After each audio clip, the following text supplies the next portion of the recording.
Stanford University.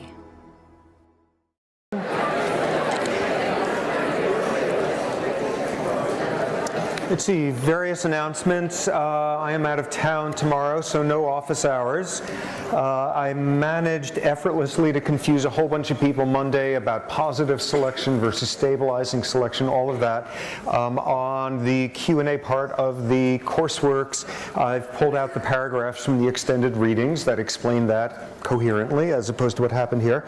And Monday, I discovered that somebody sitting in this room, who I cannot spot at the moment, has a spectacular tattoo illustrating the central dogma of life from or at least one person. If there's two, there's really something. So amazing demonstration of DNA to RNA to protein. So if the person doesn't have a class afterward, he will be standing up on top of this counter here, displaying it for everybody's educational purposes. Okay, so besides finding about that guy, what else happened Monday? Monday, we introduced two concepts and with great dramatic foreshadowing started to trash both. The first one being this huge emphasis in all of the preceding lectures on the evolution of behavior, not only this emphasis on adaptation, not only this emphasis on inferring a genetic basis through that roundabout, here's a story and until you make up a better one, I win, but also that emphasis on gradualism, that slow evolutionary change. What we focused on there was what would be the mechanisms, the molecular mechanisms for classic gradualist evolutionary change, microevolution, the whole world of point mutations, deletion, insertion, all of that. The whole world of mutations potentially being big news, knocking a protein completely out of business, and suddenly you got a different gender than you actually are chromosomally, but a world nonetheless where for our sound bite, micromutations are affecting how readily a protein does its job. How strongly, how potently, how long, what its job is, all of that as sort of the grist for the microevolutionary change. What we then transitioned to was the huge attack on the gradualism that came with this view of punctuated equilibrium, this notion that most of the time nothing exciting was happening, long periods of stasis, and then sudden dramatic change proposed by Gould, other evolutionary people. And what we saw was the huge implication there was if most of the time nothing interesting is happening in terms of evolutionary shift, there goes gradualism, there goes the emphasis of every bit of adaptation is going to make a difference long term. Every opportunity to compete and dominate is going to make a difference. All of that goes down the drain if 99% of the time there is instead equilibrium stasis. What we saw were the wildly enthused attacks upon it along the grounds of that stasis and rapid change for a paleontologist bears no resemblance to what the world is like for an evolutionary biologist. Paleontologists can only see the evolution of boring stuff, morphology. You miss the entire world of what's going on inside that morphology. And the most damning sort of complaint, show me some molecular mechanisms for these macroevolutionary changes. What we then transitioned to was seeing all the ways in which the picture of the structure of genes and DNA is completely wrong along the lines of there's the intervening sequences, the intron-exon organization of genes, suddenly the opportunity to mix and match combinatorial abilities for one gene, or at least one stretch of DNA, to specify a whole bunch of different proteins depending on the function of the splicing enzymes, and those splicing enzymes differing in different parts of the body under different circumstances. We then saw that flabbergasting business, about 95% of DNA not coding for proteins, not being genes, but instead the instruction manuals, the promoters, the switching on and off, leading to that critical notion of transcription factors transducing events going on out there, outside the nucleus, outside the cell, outside the organism, into changes in DNA.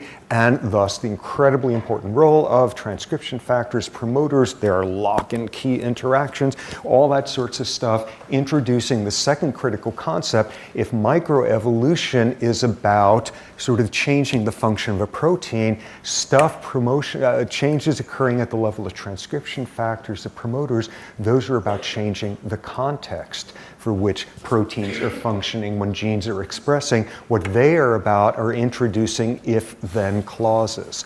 If this is happening outside the nucleus, cell, universe, whatever, then if that results in this gene being activated, then you will see that response. What came along sort of de facto with that, the second major thing that we thus trashed was DNA as the central starting point, the dogma of life. DNA is the only one who knows what's going on out there. DNA commands, RNA commands, protein commands all of life.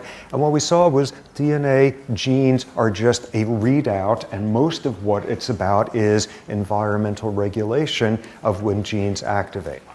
Finally, we began to see all sorts of ways of futzing around with gene expression that has nothing to do with the sequences of DNA, but instead has to do with things like access of transcription factors to the DNA, changing accessibility permanently, that whole world of epistatic, epigenetic changes, coming up with that soundbite. Fertilization is about genetics.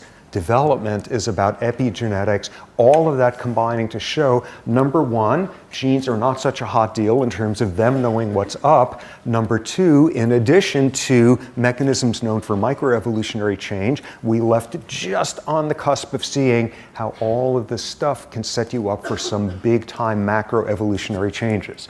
First example of it, first way in which that could occur. So back to the modular construction of genes, we've got our introns, exons, all of that. And what we learned the other day is here we've got a gene coded for with 3 exons. You produce a messenger RNA that encompasses all of these plus the introns. Along comes a specific splicing enzyme, knocks out these parts, and here is the mature protein. So that's great. What if you have a mutation in your splicing factor, in your splicing enzyme, and as a result, instead of clipping here, it ignores those and clips here instead? Or what do you get? You get 2 completely novel proteins that never existed before in this cell, in this individual. What you've got there is not some sort of little microevolutionary change. This is not a protein working a little bit better or a little bit more sluggish. This is the invention of entirely new proteins. So what we see here is splicing factors working differently, and this is a major change if whatever went on in the outside world that causes the then of this being made, if you've got that mutation in the splicing factor, you've just made an entirely new if-then. If whatever's going on in the outside world happens to activate this, you produce these 2 novel proteins. So we've suddenly got the potential for producing all sorts of novelty there, splicing enzymes, proteins, thus there are genes coding for the splicing enzymes, and as a result, suddenly a very different type of consequence. Yeah, question? How often do those mutant proteins make it out of the cell and how often do they get broken down? Great question. How often do they make their way out of the... What was that?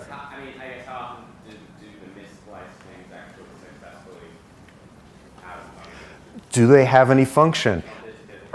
Okay, that's a critical question. Wait about an hour and 17 minutes and you will get the answer to it. The answer being not very often. Oops, I gave it away. The answer being not very often, and we're going to see why that's real critical to punctuated equilibrium.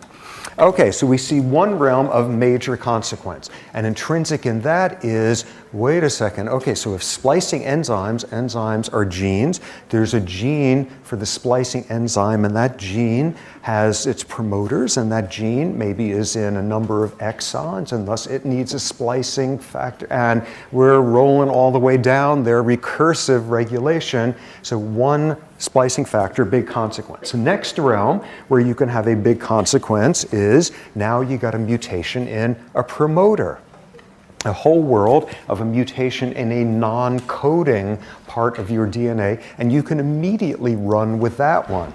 Have a different promoter, and it's going to interact with a different transcription factor. And we go back to that business about typically a promoter, the same version of it, multiple copies of that promoter appear upstream of various different genes, promoters mediating expression of entire networks of proteins. Change that promoter and you're going to change the network. Change that promoter in only some of the places where it occurs, and now you've created a completely novel network, a network consisting maybe of half of the proteins that you would have made in the unmutated version. Mutate every single version of it, and maybe it's an entirely different transcription factor that interacts with that promoter. And thus we've made an entirely new if-then clause. Not just a new if-then make never seen before protein. Now it's an if this happens, then make a network of proteins that have never existed before, a combination of these that have never occurred before. What we're beginning to see here is a theme of amplifying effects.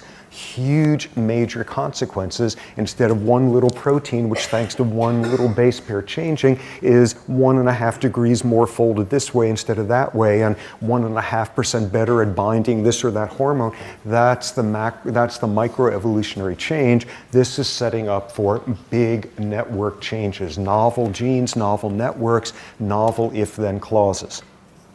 Third range, okay, an example of why promoters and promoter mutations are interesting. Later on the course, we are going to hear about one of the all-time interesting differences that you can have in one of your promoters if you happen to be a vole, and increasingly it's turning out equally interesting if you happen to be a human. This is a promoter upstream of a gene having to do with the hormone vasopressin. Do not panic or care if you haven't heard of this yet, but you will have in more detail within a few weeks. Vasopressin is this hormone which has something or other to do with social affiliative behavior in males and all sorts of interesting stuff with that. And naturally, it being a hormone, out there is a vasopressin receptor, and thus there's a vasopressin receptor gene, and there's a promoter upstream of that gene, which turns out to come in a couple of different flavors. And you look at voles, which are little hamster thingy sort of things, and there's all sorts of different vole species, and there's ones in the mountains, and there's ones in the plains, and there's ones in the, from California to the New York Islands, and there's all these different species, and it happens, some of them happen to be monogamous, some of them happen to be polygamous. We're often running with the sociobiology of that and how many imprinted genes and all that they're going to have, but a critical difference in monogamous vole species, there's a different promoter upstream of the vasopressin receptor gene than you find in the polygamous ones. And go and mess around with them, use gene therapy techniques to change the promoter, to modify it, and you could convert a polygamous male vole into a resoundingly monogamous one. And I don't know if this counts as gene therapy, like curing a disease, or just gene transfer sort of stuff, but what you've got here is change your promoter and you suddenly have a different pattern of expression, which parts of the brain it winds up in. Suddenly you have made a major shift in behavior. You're not causing a change in a gene, you're causing a change in its promoter. You've just changed a major if-then clause. Another example of it, there's a gene that codes for a hormone neurotransmitter that has something to do with pain perception called dynorphin. It's broadly related to things like morphine and such, and it's got a dynorphin gene that's a little more complicated than that, but there's a promoter upstream, and recent research is showing that the number of copies of that promoter in different rats predicts something about how readily they become addicted to various drugs. And that winds up being pertinent. Oh, back for a second, back to the vasopressin gene and the vasopressin reporter gene and its promoter. In the last couple of years, a number of studies come out. One, for example, in a very credible journal by a great group, showing that if you happen to be a human male, which version of that promoter you have gives you a certain significant predictive power over how stable your social relationships are going to be. Get a load of that one. And that one is coming later on. Whoa, have a different type of promoter, and statistically, you are more likely to get divorced down the line. Okay, back to that first lecture, free will stuff. There is so much more to come along those lines. We will look at the vasopressin system much more in the sex lectures. But again, that's not a difference in a gene, that's a difference in a promoter.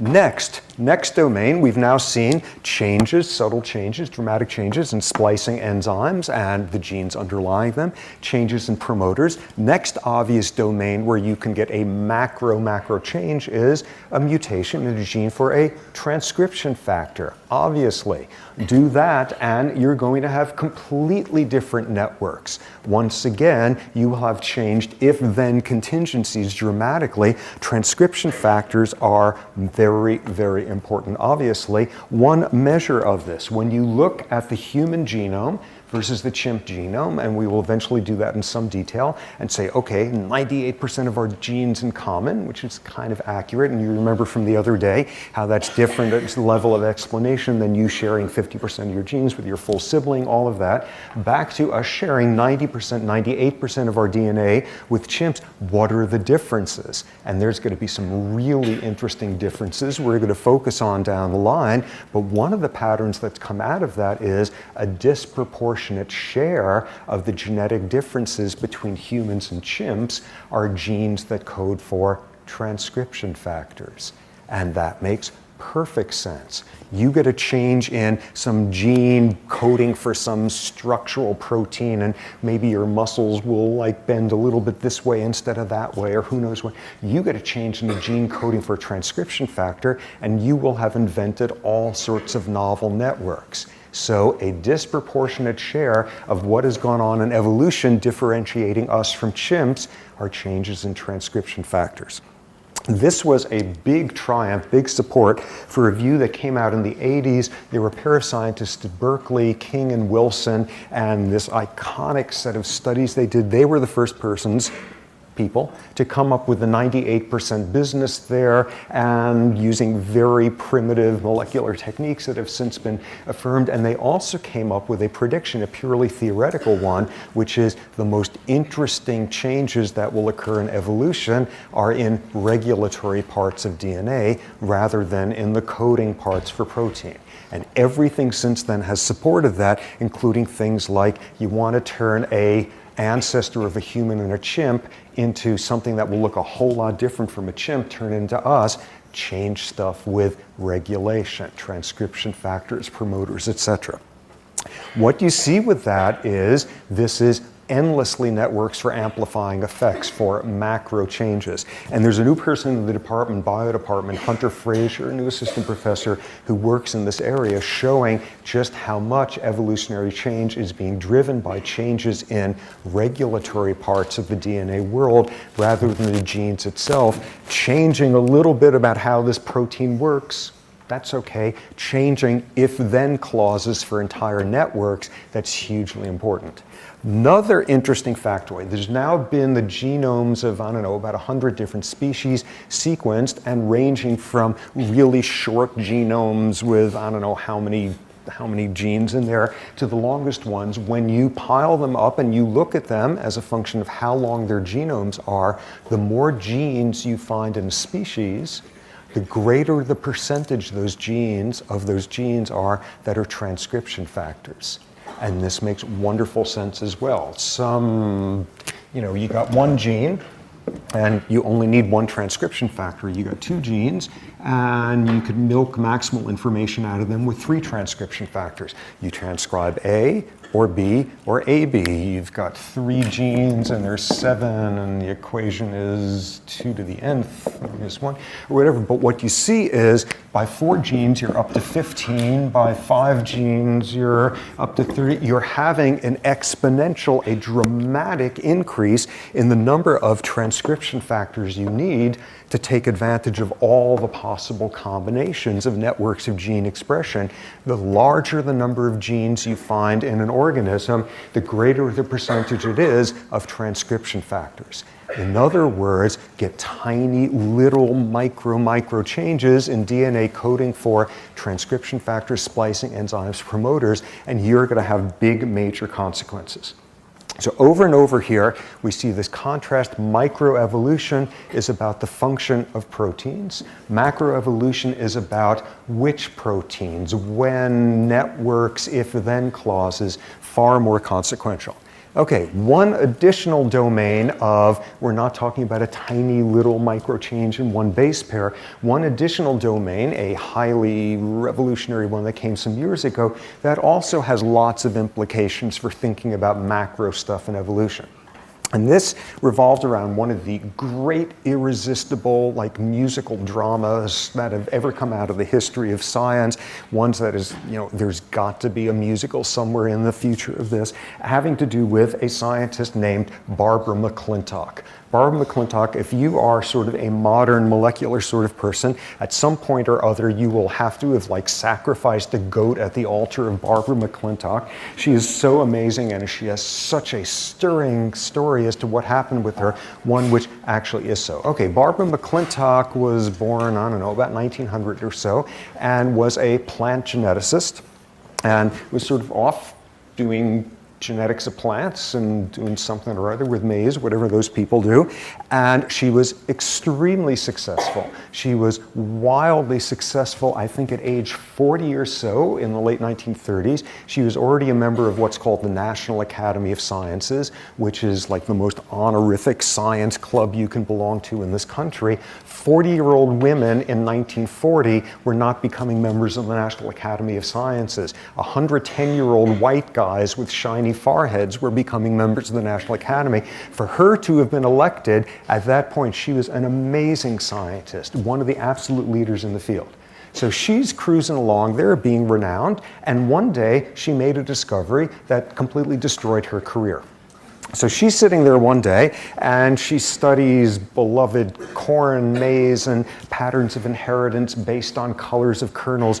Genes, molecular biology, non-existent, none of the stuff available now. All you could do in terms of making sense of what is being inherited, patterns of inheritance, is just looking at the phenotype, looking at the appearance, peas and whether they're wrinkly or not, people and whether they're wrinkly or not, corn and what the colors are of the various kernels there. That was cutting edge molecular sort of genetics at the time.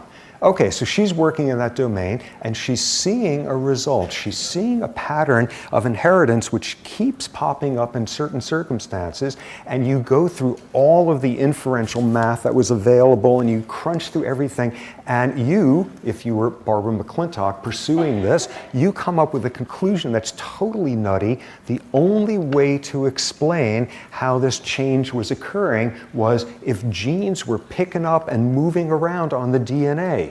If genes were jumping around, if genes were mobile, moving around. And out of this, she came up with a proposal that there are such things as transposable genes, transposable genetic elements, transposons. All of the people who spend decades afterward mocking her in various ridiculing tones of voices soon refer to these as jumping genes. And the general consensus in the field was that Barbara McClintock had gone out of her mind. Yeah, genes jumping around, yeah, right. I'll show you the Brooklyn Bridge after that. That's ridiculous. That's ridiculous. And Barbara McClintock, having a certain stoic, self-esteem sort of based personality of one that was basically said, you know what, this is what I see.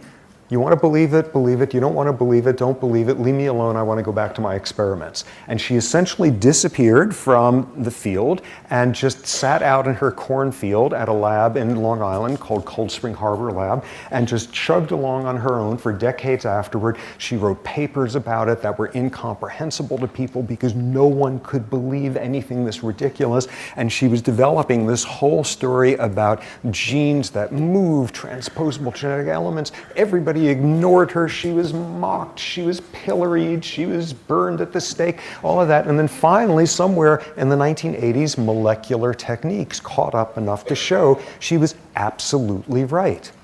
And these things now are called transposons. Transposable genetic elements. Genes really do pick up and move around. And this was an amazing landmark discovery. The entire world went crazy about Barbara McClintock at the time. She was on the cover of post-Wheaties boxes of cereal. There were Barbara McClintock lines of dance clothes and exercise videos and recipe books and all of that. And somewhere along the way, they gave her Nobel Prize, and she was in her late 80s at the time, and showing exactly the stuff she was made out of, she said, well, that's nice, thanks for the Nobel Prize, but you know what? I didn't really need to have gotten it. This is what I saw. You want to believe it, yes or no? You believe it now? That's nice. Leave me alone. Let me go back to work. And she continued to work in her cornfields doing experiments up until about a week before her death in the early 90s. This is a totally cool, amazing figure in the history of science, a lonely pioneer. As it turned out, she wasn't that lonely of a pioneer, and people didn't think she was quite that crazy. And apparently a lot of her papers were ignored because she could not write and her papers were incomprehensible. But nonetheless, the general picture was she discovered all of this on her own, staked her career on this, and most people thought she was out of her mind and eventually vindicated. Totally cool sort of piece of the history of science. Really, really inspirational person.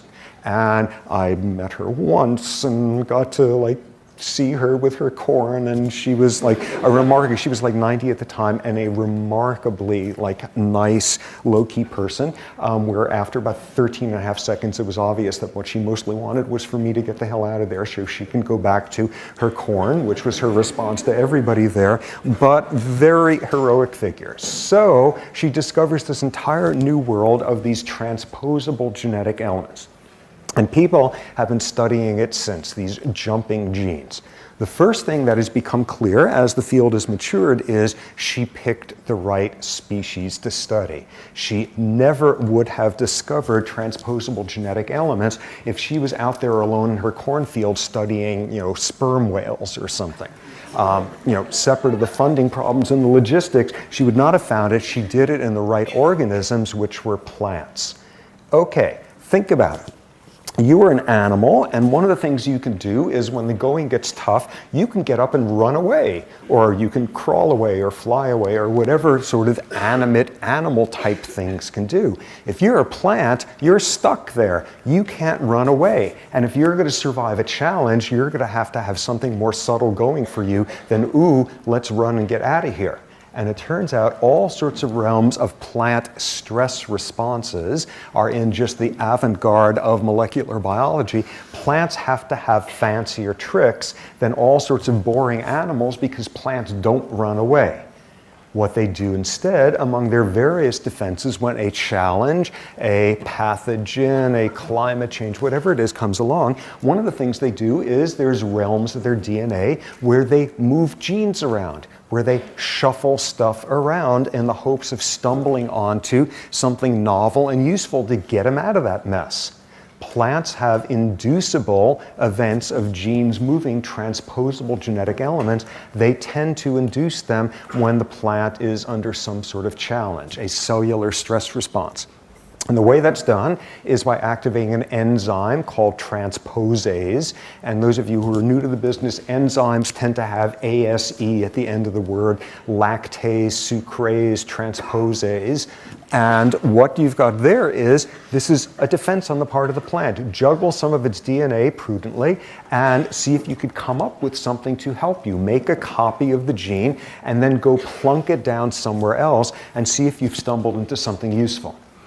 And it was only in the aftermath that people started to look at the same issue in animals and vertebrates and mammals, and shockingly to everyone except sort of people who hung out with her was the fact that we've got them too. We've got transposable genetic elements, we animals. We've got them where they were first discovered, made a lot of sense as well.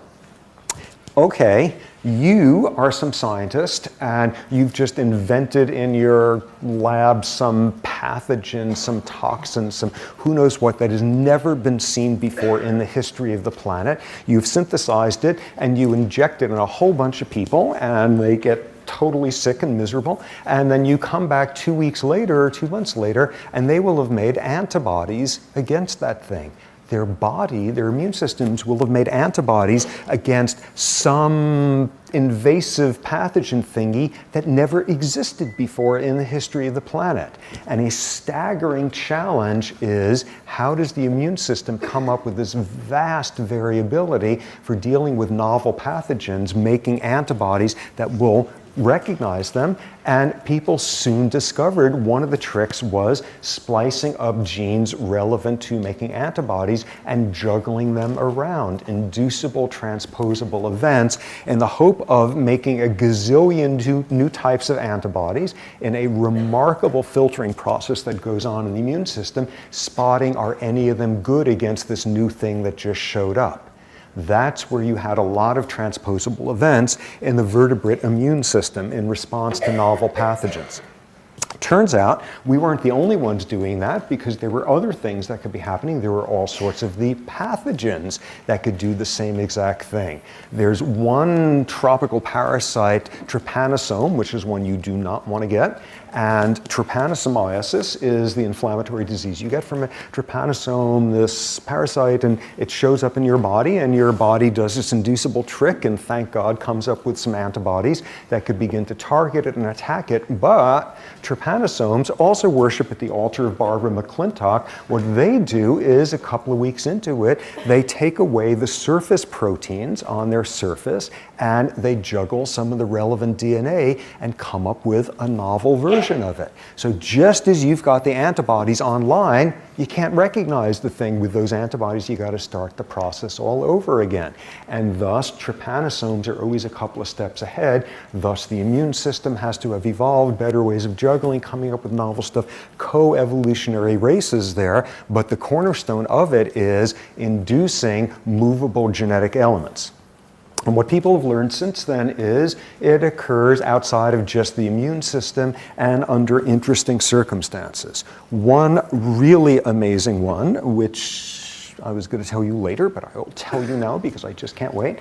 There's one transposable element that's very predominant in primates, and there's a certain cell type and a certain time of life when it is most mobile, when it moves around the most, which is the cells in your brain that are going to be making you new neurons, neural progenitor cells, at the time that they start proliferating and making new neurons. There is an inducible event at that time where you increase the movement of that one genetic element. What are you doing? You're making some new neurons, and as it turns out, in a fairly controlled realm of your DNA, you decide to shuffle the deck a little bit, just because you want to get interesting, novel sort of things that neurons can do.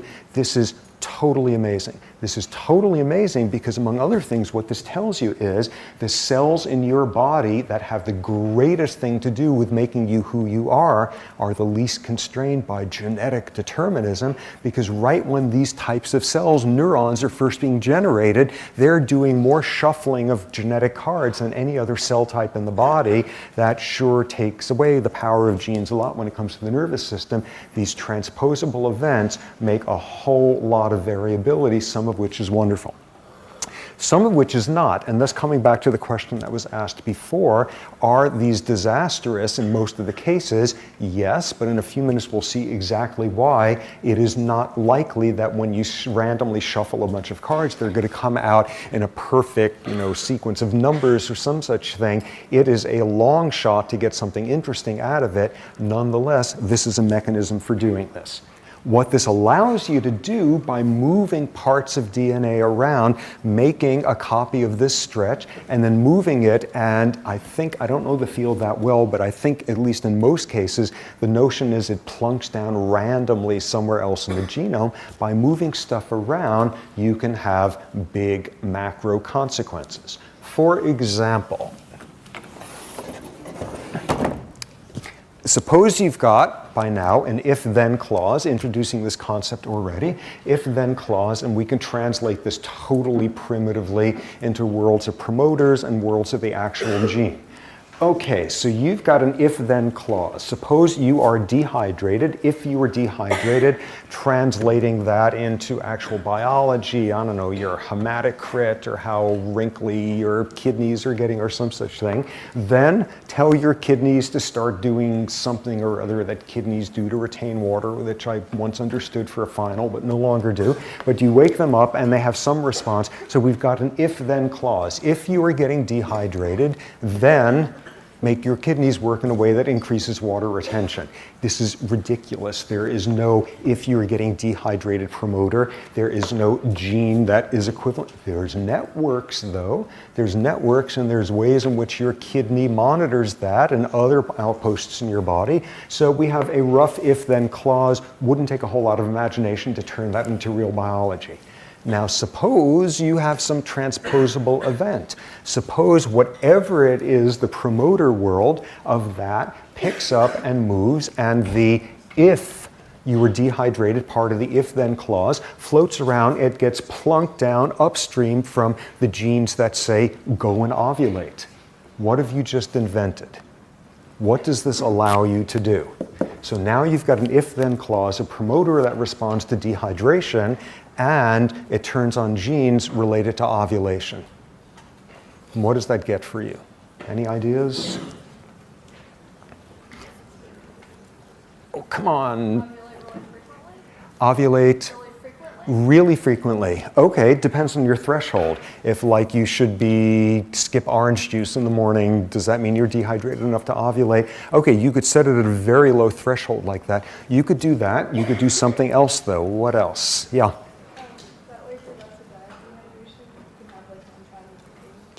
Okay, you're about to die of dehydration, and that gives you one last chance for a round of passing on copies of your genes. If you could find some guy who isn't dehydrated to a dramatic blood flow extent. Okay, that's a possibility. What else can you do? Seasonal mating. Yes, seasonal mating. That's what it's mostly used for. Certainly possibilities here, but what this allows you to, you're a species where 6 months of the year it's dry and 6 months of the year it's wonderful, wet and lush and exactly the time you want to be having a baby, and you've got like a 6-month gestation period. What do you want? You want your body to know when it's the dry season, and that's the signal to mate because you want to give birth during the rainy season. And then there's species where, you know, you are pregnant for 2 weeks or so, and what you want to have there as a rule is, oh my God, if it's the dry season, don't ovulate because I'm going to give birth to kids who are going to starve or some such thing. Let's wait until I get a signal that I'm totally wet and hydrated, then ovulate. You introduce novel if-then clauses, and for certain species, this would be how you would do seasonal mating, how to know you should ovulate at a time of year where, given your gestation length, it's going to set you up for giving birth at the time of year when your offspring are most likely to survive, unless you will have passed on copies of your genes, all of that. So that's great. Another example, and this one's immediately accessible and is a first crude way of beginning to approach some of the stuff that just flowed seamlessly and cheaply in the forms of theories from last week's stuff. Okay, so you have some if-then element in there and a promoter, which in some way can tell this individual near me smells like me. And we will see by next week exactly how that translates into genetics. But this individual kind of smells a lot like me, and it has an if-then clause which immediately shuts down transcription of all sorts of things related to fertility and so. You don't mate with relatives. Some sort of incest taboo runs through a gazillion species out there. Individuals smelling like you, if you are a hamster, make you much less likely to mate with them. So a very logical if-then clause, all of that works great. And now you've had a transposable genetic event, and you plunk down the if it smells like me then into upstream of the gene that says cooperate. And what have we just invented? The starts of kin selection. And you could see all sorts of rules like if you have more promoters, you could begin to have subtleties of saying if they really, really smell a lot like me, like if all these promoters are going off at once, then really, really, really cooperate. If they smell only somewhat like me, only somewhat cooperate, you could begin to fine tune that. What have you just invented? A way of taking sensory information about degree of relatedness and turning that into your extent of sacrificing for one sibling or 8 cousins. So you could begin to see how you invent new if-then clauses. Obviously, this is ridiculous. Obviously, this bears no relationship to what's going on in the real world. This would be happening in nose cells. This is occurring down in the ovaries. There is no promoter that responds to, ooh, somebody here is smelling like me. But there's some that do stuff not all that far from that. You could begin to imagine turning this into real biology, how you could program for this. And once you got genes moving around, you've plunked a promoter down someplace else. You've just made a new if-then clause. Now, the possibilities of transposable genetic elements also raises the possibility of moving around parts of genes, not just parts of regulatory elements, moving around parts of genes. How would you do that? How would you move a part of a gene? Exons, that's that modular construction of genes again, where if you get a transposase that comes and does its thing there, and in making a copy of this, moves this stretch around, you're now moving copies of parts of genes around, and you could create new genes. For example, here we have the basic mechanism of action of steroid hormones. You guys who need an introduction to that, we'll get it in a week or two. Steroid hormones, hormones like estrogen, progesterone, testosterone, glucocorticoids, all of these, they work as follows. Steroid hormones can enter a target cell and they bind to their receptor. Yes, indeed, lock and key, all of that. It happens. Steroid hormones are not made of amino acids. They have a different structure, but nonetheless, each has a distinctive shape, and each type of receptor for a type of steroid hormone has a distinctive shape driven by its amino acid sequence and thus gene code, all of that. So you've got a specific type of steroid hormone fitting into its specific type of receptor, estrogen into an estrogen receptor, that sort of thing. And what it does as a result is it activates this receptor complex, and on the other side of it is a conformation which recognizes a particular promoter down on the DNA. In this case, what would be called an estrogen responsive promoter. So what have you got there? You've got events going on in the outside world. You are like reading the right parts of some novel, and suddenly you're secreting certain hormones that weren't there before, and you're changing genomic effects shortly afterward. This is environment regulating genes like crazy. What is this requiring? One part of the receptor recognizing the hormone specifically, and one part of the receptor recognizing its specific appropriate promoter. So now along comes one of those transposable events, and it happens steroid hormones. This would be called the hormone binding domain, and this would be called the DNA binding domain. In steroid receptor genes, those are in different exons, and suppose along comes a transposable event, and you clip this part off and you stick in a different hormone binding domain. So you've just made a completely different if-then clause. If this hormone is around, then do this. Now suddenly instead it's, if this hormone is around, then do this. New if-then clause. Here would be one possibility. Okay, one of the class of steroid hormones, glucocorticoids, which eventually you will come to love because you will hear endlessly about it. In that zebra book, glucocorticoids, they're stress hormones, human version hydrocortisone. For our purposes right now, what's interesting about them is they suppress the immune system. These are steroidal anti-inflammatories. When you're taking non-steroidals, you're taking things that work like glucocorticoids on the immune system, but they don't have some of the side effects. Glucocorticoids suppress the immune system. It is very well understood, and glucocorticoids come in and bind to the hormone binding domain of the glucocorticoid receptor, and this translocates to a glucocorticoid responsive promoter. That's its whole thing. So now you have gotten a transposable event, and what you've done instead is plunked down the hormone binding domain from the progesterone receptor. So suddenly you've got an if-then clause that's novel. Instead of if there are glucocorticoids around, suppress immunity, now instead you've got if there's progesterone around, suppress immunity. What do you think you've just invented? Any uses for that? Sort of, if you happen to know sort of what progesterone is about and where that might have been a great invention to come up with. Any speculations? During pregnancy, okay, progesterone, which is progestational. Okay, so you suppress your immune system during pregnancy. How come? Why is that a clever thing to do? Yeah, instead of... Did you just say so your body doesn't eat your baby? Okay, well, there you go. I don't know what your family is like, but I won't speculate. But yeah, you do that so your body won't eat your baby. So your body doesn't do that so that you don't have an immune reaction against it, and that's a whole world of having to decide this thing belongs here instead of this thing having invaded my placenta.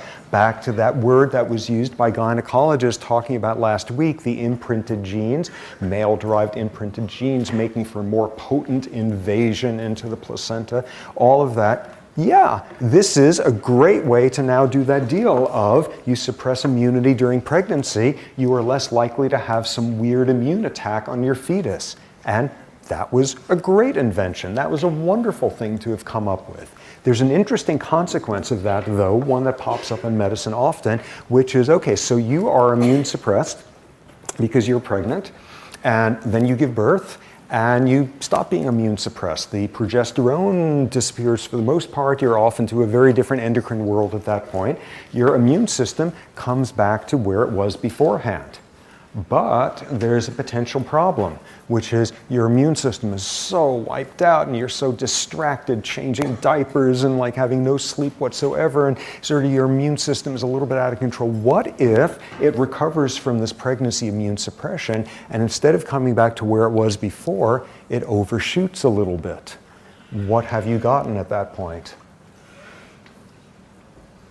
Okay, your immune system shoots into being more active than it should be at that point. What class of diseases are you set up for now? Autoimmune disease. Whoa, that's as good as the lock and key, everybody knowing that one. You are set up for an autoimmune disease then.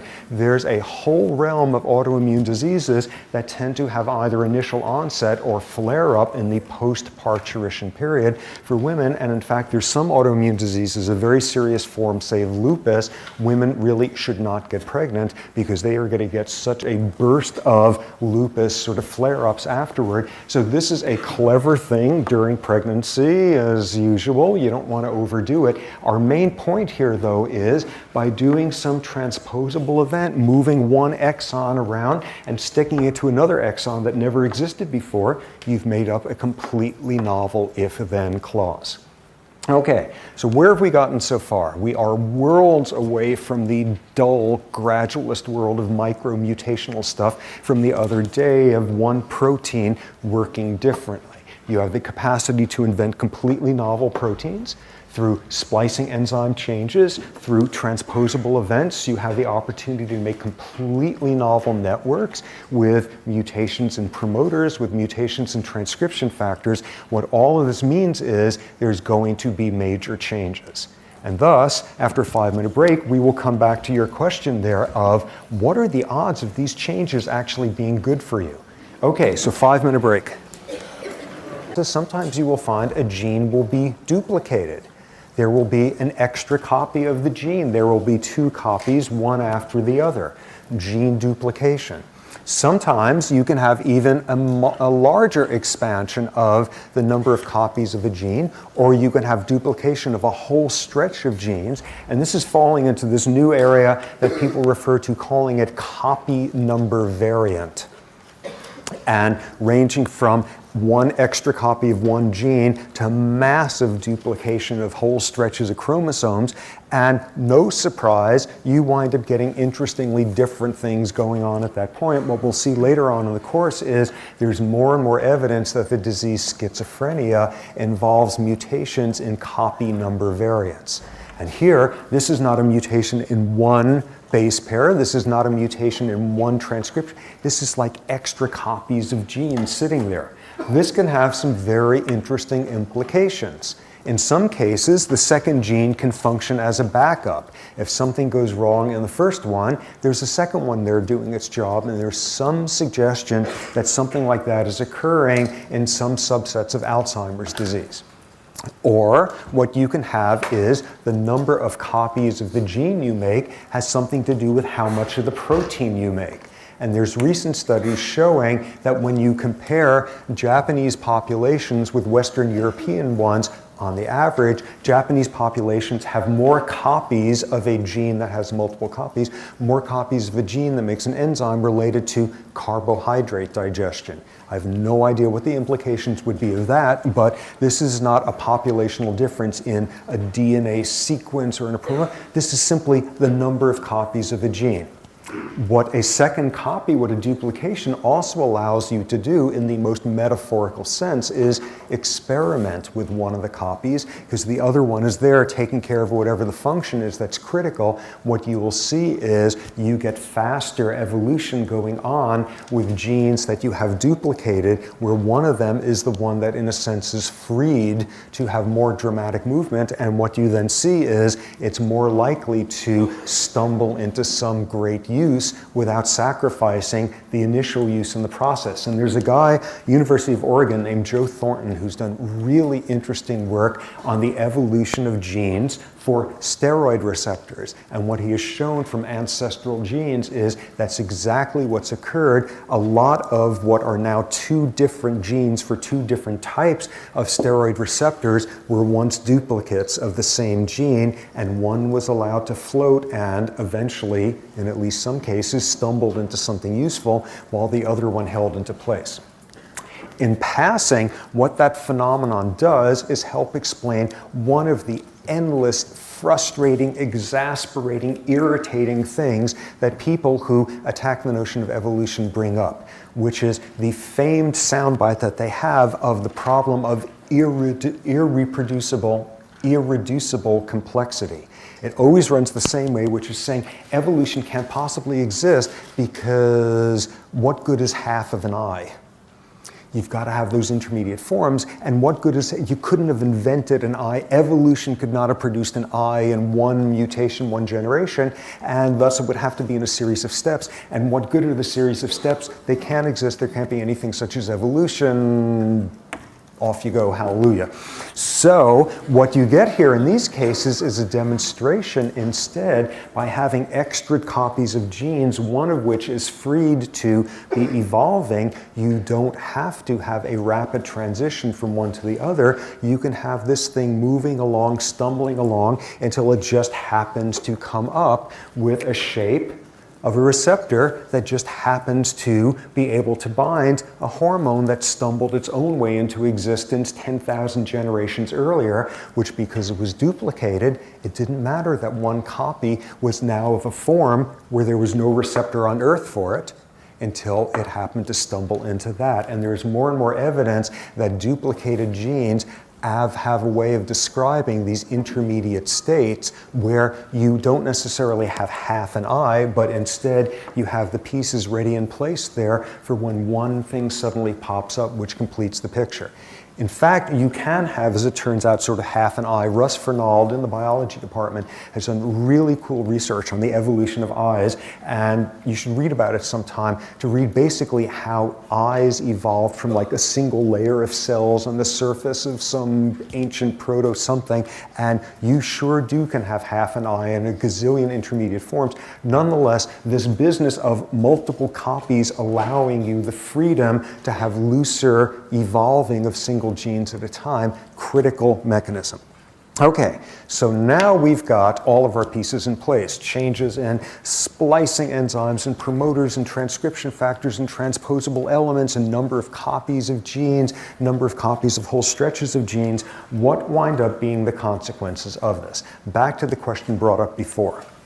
So what we saw the other day is sometime futz around with one single base pair of one single gene, and you've got somebody who's going to be dead at 3 months of age. PKU, phenylketonuria, one single gene could be a total, utter disaster. My God, instead now, thanks to these macroevolutionary changes, you change one single base pair, and as a result, you change 7 different genes. No, not 7, but you change more than one gene. You have one single base pair change, and if it's an exon that's used in a lot of different combinatorial ways, you've now produced mutated versions of a whole bunch of different proteins. One single change in a transcription factor, and you've invented an entirely new network of expression. What are the odds of stumbling into something there that is going to suddenly be great and wonderful in all those different areas of consequence? It's really unlikely. What have we just seen here? This is a very stabilizing mechanism for equilibrium. Equilibrium, long periods of stasis. What we've got is if a single base pair change is going to affect half a dozen different proteins or affect through a transcription factor entire networks, the odds are pretty lousy that you are just going to happen to stumble into one that works in all those domains, or at least works in enough of them that it doesn't do you in others. Most of these macro mutational changes are going to be bad news. Most of the time, in other words, there is stabilizing selection against macromutational changes. So what have we just gotten? We've just gotten a straight line. We've just gotten long periods of stasis. So when do the changes come? When you have some circumstance that is extreme enough that it doesn't matter that if this mutation, you've made 11D new types of proteins and 11D minus one of them are not great news, and the final one used to kill you. If the final one now is the trait that is going to save you, it is going to carry the weight of all the other proteins that are changed. If you get what is called an evolutionary bottleneck, if you get a circumstance of such severe selection for such a tiny subset of traits that basically the rule is it doesn't matter if you have that trait, it doesn't matter how much of a network you've changed, you're going to be one of the ones who come through and everybody else does not.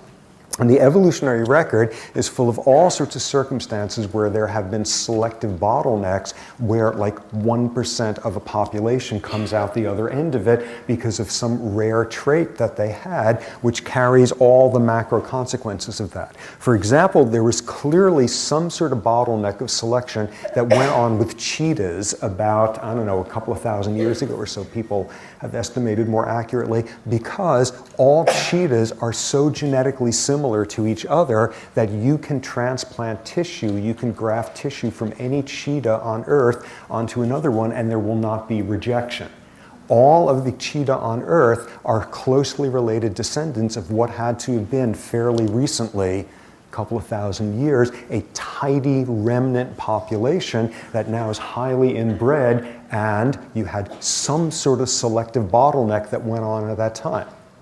Similarly, I can't remember when in hominid history, but the suggestion was at least a couple of points in hominid evolution, there have been points of selective bottlenecks where glaciers or comets or who knows what, where only a small subset of individuals with some traits that have been up until then neutral or unlikely to be useful because of these big macro consequences, suddenly only the folks who had it came out the other end. What are we beginning to describe here? Circumstances of rapid change. Circumstances of punctuated radical change there. Circumstances that begin to make conceivable punctuated equilibrium. So intrinsic in this huge complexity of macro evolutionary change in DNA, because of the structure, all of it, intrinsic in it are two critical things. One is the vast majority of the time make a change which changes some whole network and it's going to be a disaster. The majority of the time there's going to be stasis, and also intrinsic in that is the ability to have massive macro changes, any of these examples we've had here, where in periods of selective bottlenecks, you're going to get something like that happening. So Gould and friends are absolutely right, all of that.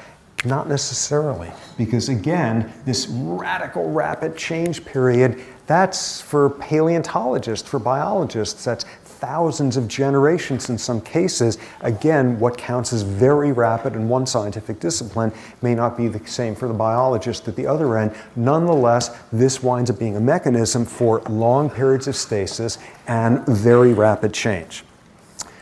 Okay, So that suggests that, where we have these mechanisms. So how does one begin to resolve the microevolutionary picture of gradualist sociobiology from last week and the macro picture of punctuated equilibrium drama and all of that? How do you begin to put the pieces together?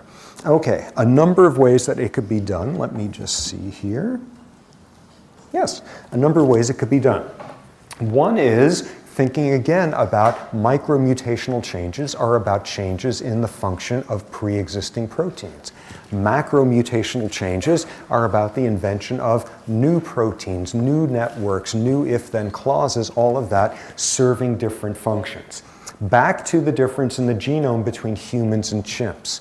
When you look at the micro versus the macro differences, for example, in the domain of the immune system, most of the differences between humans and chimps genetically have to do with microevolutionary differences. And that comes down to clinical pictures that you see. Humans are much more resistant to tuberculosis than chimps are. Chimps are much more resistant to malaria than humans are. Nonetheless, it's the basic nuts and bolts of the immune system there. One of these guys has a little bit better of this, one has worse of that. This is within a realm of gradualist change. The genetic differences that explain that are microevolutionary ones. Where are the macroevolutionary differences between humans and chimp genomes? Those are the ones that have to do with development.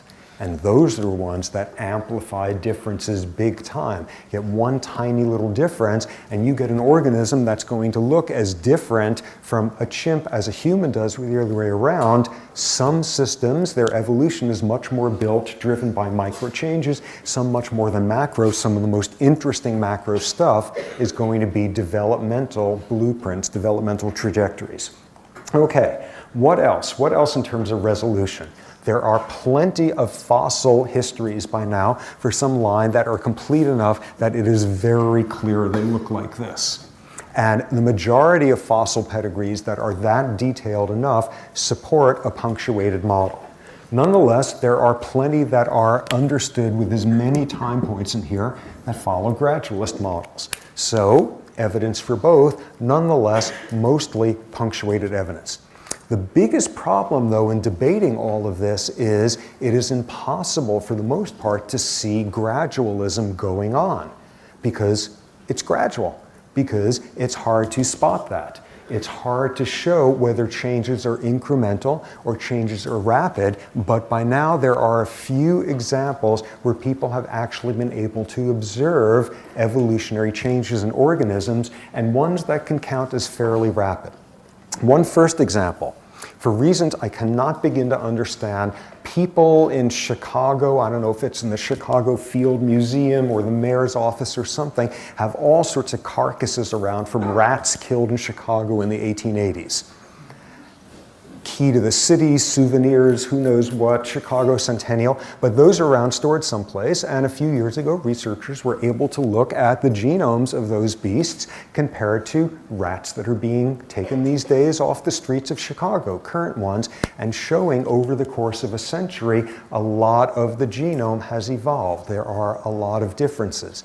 Over the course of a century, I don't know, what is that, maybe 500,000 generations or so, there has been significant change over that time.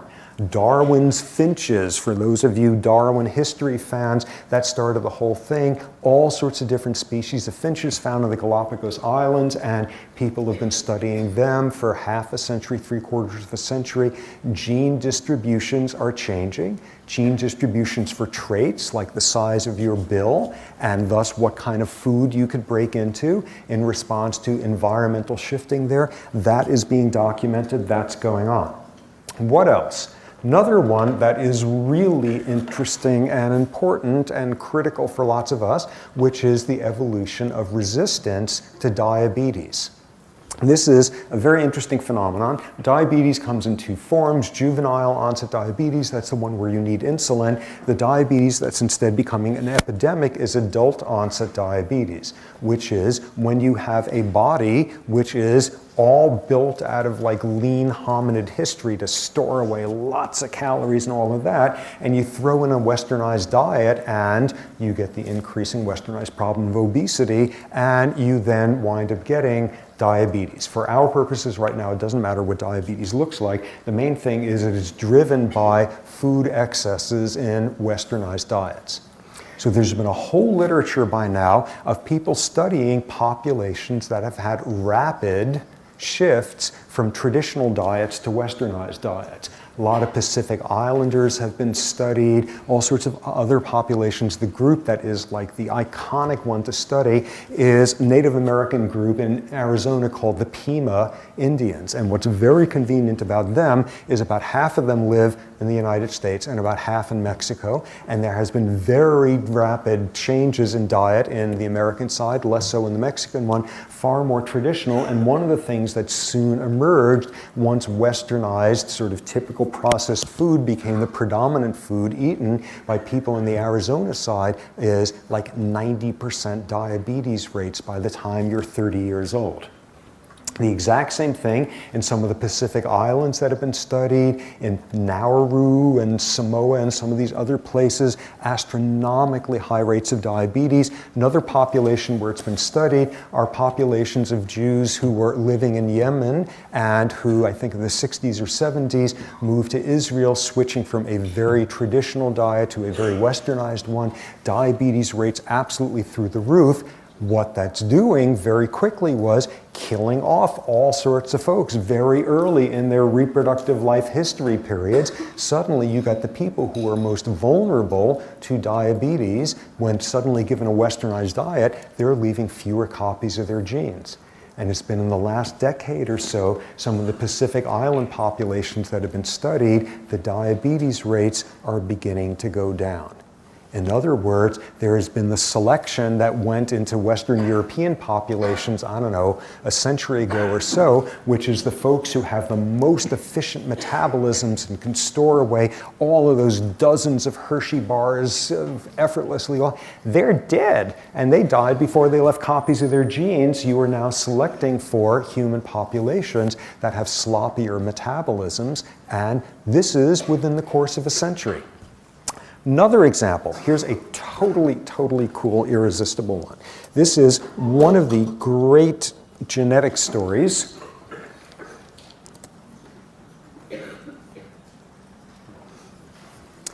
Okay, as you can see, or not, this pure white screen tells you that this is research that went on in Siberia.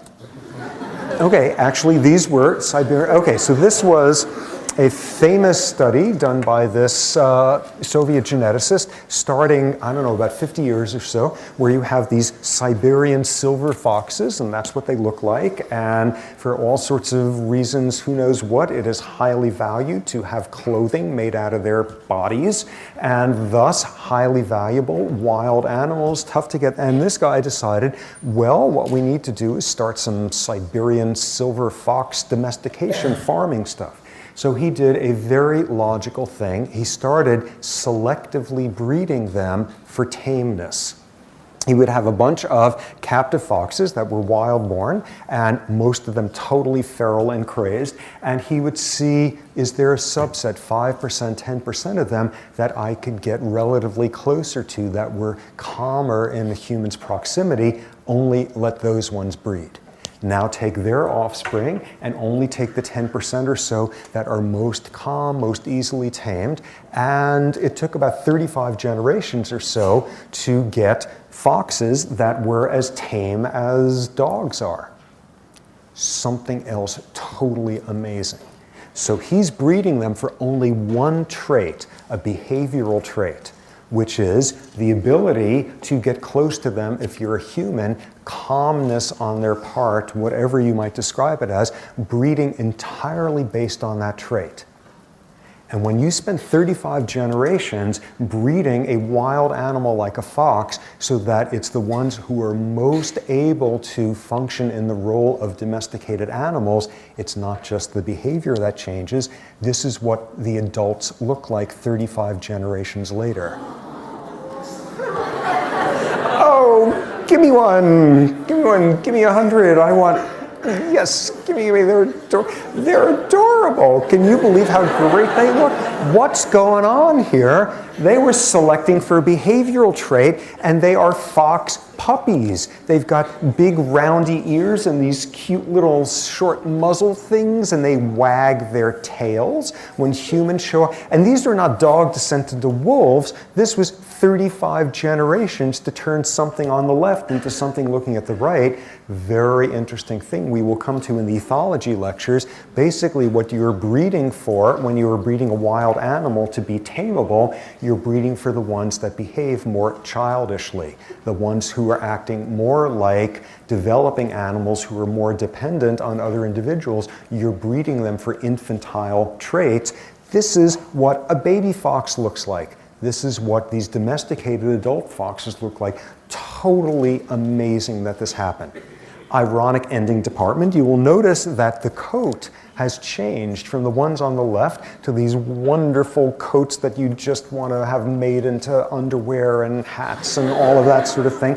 And on the right, they look like, you know, Spot and Rover and all those guys. There, it is called a piebald coloration pattern. Somehow also, you can't get the domestication without that happening. Ironic ending, nobody wants to wear clothes that look like that. They would have been killing Dalmatians for years if that were desirable. In the process of breeding them, they became useless economically. Nonetheless, totally amazing demonstration. 35 generations, and you turn something on the left into something looking like that on the right, who will wag its tail at you and lick your face and bring your chewed up slippers back to you. This is very rapid change. Final example. This is one that is also quite consequential, and one possibly even more so than diabetes, which is if this type of evolution keeps occurring at the rate that it's happening, all of us are going to have dramatically shortened life expectancies, antibiotic resistance, and various bacteria, evolution going on there. What we see in all sorts of cases is evolution is not just occurring over the course of glacial lengths of time, it could be occurring very rapidly. And what we see here also is, in some cases, it's going to leave a different sort of skeleton, changing how good your kidneys and pancreas is at dealing with westernized food. That's not going to make for a different fossil. Breeding for antibiotic resistance and bacteria is not going to make for a different fossil. Actually, can bacteria even make fossils? Does anybody know? Yes, okay. So it's going to make bacterial fossils that look exactly. All of this interesting, amazing stuff going on, and it's stuff that no punctuated, radical, dogmatic paleontology type would ever be able to pick up. Okay, so what are we heading to here? We are heading to a wonderful, heartwarming resolution of these different schools of thought, which is, can't we all get along, and can't we all have means of having the different types of evolution happening?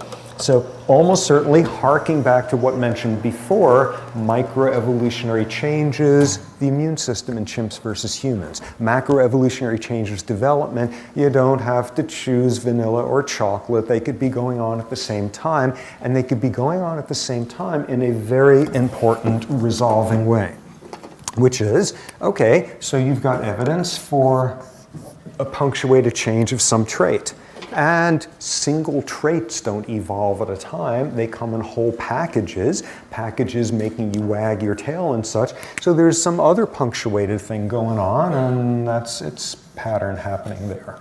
And then meanwhile, you've got some other trait moving, evolving in a punctuated manner, and I guess it doesn't go down, but it's looking like, and you put enough of these together and have enough punctuated events happening, and on a whole population level, you've just invented gradualism.